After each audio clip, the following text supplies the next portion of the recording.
I was driving down the road the other day, and I see this girl walking down the road. And when I see this girl, I happen to realize, hey, I know this girl. This is a teenager in Isaiah's karate class. Isaiah was with me. We were actually on our way to a karate event, and here's this girl, this teenage girl, 13 years old, walking down the road. No sidewalk, just walking by herself. And I thought, she shouldn't be walking by herself, should she? So I pull over right in front of her, and I get out, and I call to her, and I say, hey, what are you doing? Where are you going? And she starts telling me the story about how she's running away from home because her mom yells at her all the time. Her brother seems to get all the attention, her younger brother, and she's just always left out of everything. So I offered to give her a ride. I said, well, why don't you let me give you a ride to the karate event? That's where she was going. That was her first stop on her runaway, was she was going to run away from home and go to this karate event. So I said, why don't you let me give you a ride? So I call her mom, and I tell her, hey, I got her, and I'm going to be giving her a ride to the karate event. So as we're going, she's telling me about all these problems that she's having and how everyone hates her, and basically, this girl's running away from home being disobedient because she was getting in fights with her mom at home. Well, on the way, I stopped, and I was really, really thirsty, and I hadn't had breakfast. I was going to get a biscuit from just a gas station. So I stopped at this gas station, and I go in, and I say, hey, can I get you something to drink? She says, sure.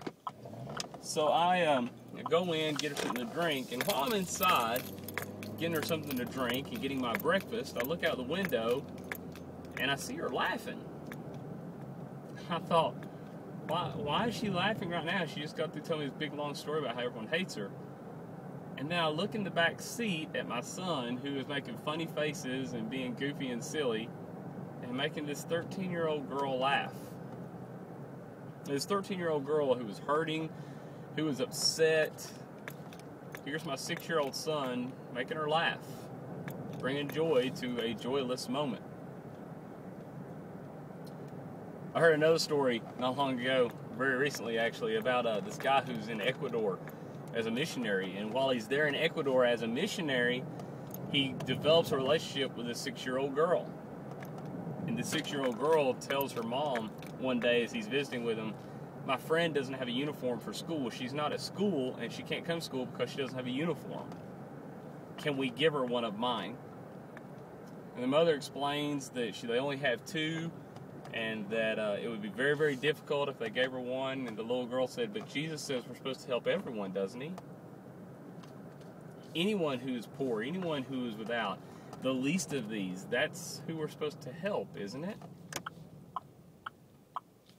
I find it very strange because, you know, a 6-year-old gets it.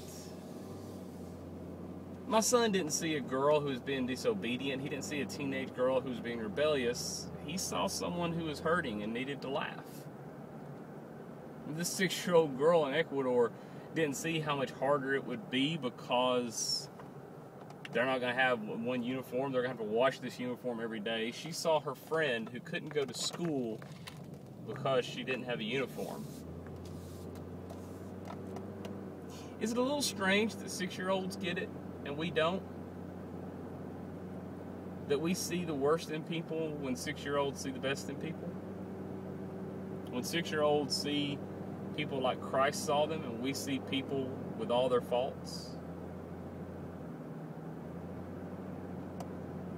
Maybe that's what God meant, what Christ meant, when he said, you need to have faith like a little child.